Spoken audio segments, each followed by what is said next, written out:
அட தச்சம் பிடிச்ச பார்க்கலாம் என்னமே எழுதிருக்கான் பாருவேன். பார்க்க முடியல பத்தனா. சரி படத்தை பார்க்க. இந்த படத்தை உனக்கு எங்களே கிடைக்கும் உனக்கு. கெட்டு போயிடும்ல செத்த போயிடலாம். இந்த படத்தை பார்க்கவே முடியல. ஹலோ நண்பன் நண்பி, வெல்கம் பேக் டு சரண்டம். இந்த வீடியோ நம்ம 2023 ஒரு ஆக்ஷன் ஹாரர் மூவியான ஏப் வர்சஸ் மெகா ஏப் இந்த படத்தை பற்றின ரிவ்யூ கிடையாது, இந்த படத்தை பற்றி பார்க்க போகிறோம். ஸோ டைம் வேஸ்ட் பண்ணாமல் வீடியோவை கிக் ஆஃப் பண்ணிடலாம்.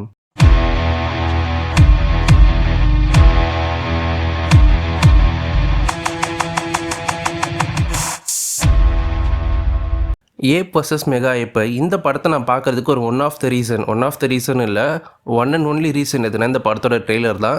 ட்ரெய்லர் பார்க்கும்போது அந்த மெகா ஏப்போட லுக்கு ரொம்ப நல்லா இருந்துச்சு பார்க்குறதுக்கு. சீரியஸாங்க அந்த படத்தோட காமிச்சிருக்க ஒரே நல்ல விஷயம் எதுனா மெகா ஏப்போட லுக்கு தான். நான் சொல்கிறது அந்த டிசைன் நல்லா இருக்குது பார்க்கும்போது. அந்த ஃபஸ்ட் இம்ப்ரெஷன் எனக்கு ரொம்ப பிடிச்சது. அசேலம்ன்ற ப்ரொடக்ஷன் கம்பெனி இந்த படத்தை எடுத்திருப்பாங்க. ட்ரெய்லரில் பார்த்தேன் மெகா ஏப்போட டிசைன் எனக்கு பிடிச்சதுனால ஓகே படம் நல்லா இருக்குன்னு சொல்லிட்டு தான் நம்பி இந்த படத்தை போய் பார்த்தேன். அவன் தாண்டா ஒரு பெரிய வேலையை பார்த்துட்டு போயிட்டான்ற அளவுக்கு பண்ணியிருப்பாங்க. படத்தோட ஸ்டோரி என்னென்னா, காட்ஜிலா வர்சஸ் காங் படம் பார்த்துருப்பீங்க. அந்த காட்ஜிலா வர்சஸ் காங் அந்த படத்தை இவங்க 2 படமாக எடுத்து வச்சுருக்கானுங்க. இந்த படம் ஒரு பார்ட் 2 மூவி. இந்த படத்துக்கு ஒரு ப்ரீக்வல் மூவி வேறு இருக்குது.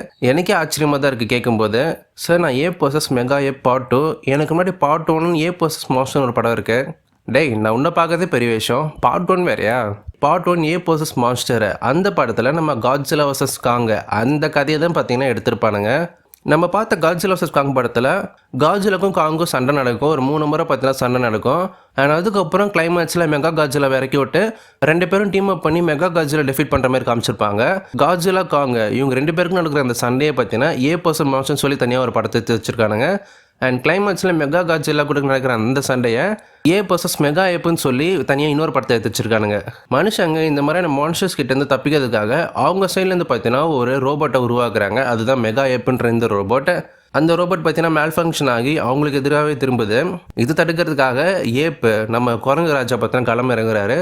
அவர் எப்படி தடுக்கிறாரு, ஹியூமன்ஸான அவங்க எப்படி ஹெல்ப் பண்ணுறாங்க அப்படின்றத இந்த படத்தோட ஸ்டோரியே. இந்த படத்தில் எந்த ஒரு வித்தியாசமே காமிச்சிட மாட்டாங்க, ரொம்பவே ஃப்ளாட்டாக போயிருக்கும்.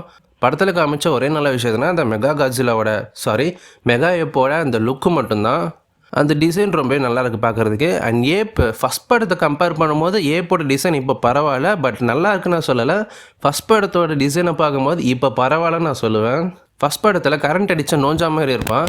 இந்த படத்தில் கொஞ்சம் பரவாயில்ல. அப்போ ஃபஸ்ட் படத்தில் சம்பாதிச்ச காசை போட்டு இப்போ எடுத்துருப்பானுங்க போல். ஏப் வர்சஸ் மெகா ஏப் இவங்க 2 பேருக்குமே கிளைமேக்ஸில் தான் பார்த்தா சண்டே நடக்கும். ஃபஸ்ட்டு ஏப்புக்கும் மெகா ஏப்புக்கும் நடக்கும் ஃபைட்ஸ் இல்லை. மெகா ஏப் நம்ம ஏப்பை பார்த்தீங்கன்னா டிஃபீட் பண்ணிவிடும். ஏப் எனக்கு வெயிட்டே சுட்டுக்கிறேன், நான் அப்புறம் மறுபடியும் சண்டை போகிறேன்னு சொல்லி கிளம்பி போயிடும். லைக் லிட்ரலாக அப்படி தாங்க போயிட்டு வரோம். கிளைமேக்ஸில் நடக்கிற சண்டையும் சரி அந்தளவுக்கு பெருசாக இம்ப்ரெசிவாக இருக்காது. ஏப்பை சண்டை போட சொன்னால் ஐகிரோ ஸ்டெப்பை போட்டுருப்பான். ஷிங்சான் ஆக்ஷன் காமின் வர்சஸ் ஐகிரோ படம் பார்த்துருப்பீங்க.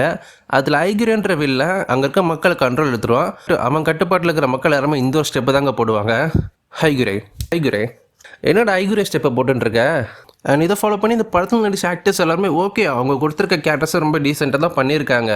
மற்றபடி இது ஒரு ஆவரேஜான ஒரு மூவி தாங்க. ஏன்னா மான்ஸ்டர் படத்தோட எக்ஸ்பெக்டேஷனே அதோட சிஜிஐ தான்.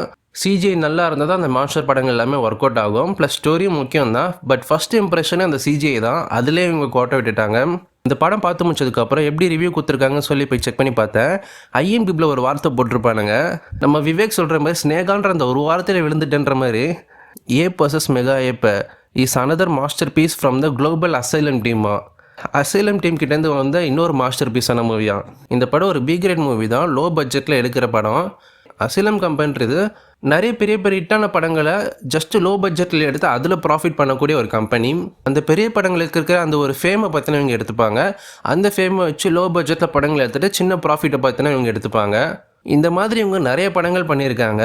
இவங்க ப்ரொடக்ஷன் கீழே இருக்கிற படங்கள்லாம் நீங்கள் பார்த்தீங்கன்னா ஆச்சரியப்பட்டுருவீங்க. இண்டிபெண்டன்ஸ் டே, நம்ம வில் ஸ்மித் நடிச்சிருப்பார்ல இண்டிபெண்டன்ஸ் டே, அந்த படத்தையும் இவங்க விட்டு வைக்கல. மார்ஷியன் லேண்ட் த மார்டியன் அந்த படம் இது. டிரான்ஸ்மார்ஃபர்ஸ் ஃபால் ஆஃப் மேனா, இதுக்கப்புறமே இவங்களோட வேட்டை தொடருன்ற மாதிரி இன்னும் வரிசையாக படங்கள் எடுக்க தான் போகிறாங்க. ஸோ ஓவரால் இந்த படம் ஒரு பிலோ ஆவரேஜான மூவி தான். ஸோ ஜாலியாக நீங்கள் ஒரு ஃபன்னாக பார்க்கணுன்னு நினச்சிங்கன்னா இந்த படம் யூடியூப்பில் அவைலபிளாக இருக்குது. ஏப் வர்சஸ் மெகா ஏப்புன்னு சொல்லி நீங்கள் டைப் பண்ணி யூடியூப்பில் சர்ச் பண்ணி பாருங்கள். படம் தமிழ் டப்பிங்லேயே இருக்குது. எத்தனை பேர் இந்த படம் பார்த்துருக்கீங்க? படம் பார்த்துட்டு எப்படி இருக்குன்னு மறக்காமல் கமெண்ட்டில் லீவ் பண்ணுங்கள். ஏன்னா நானும் தெரிஞ்சுக்கணும் உங்களோட தாட்ஸ் எப்படி இருக்குன்ட்டு. ஸோ இதே போல் இன்னொரு சந்திக்கிறேன் நான் உங்கள் நண்பன் tata பாபாய் see you. Didn't even get to cross.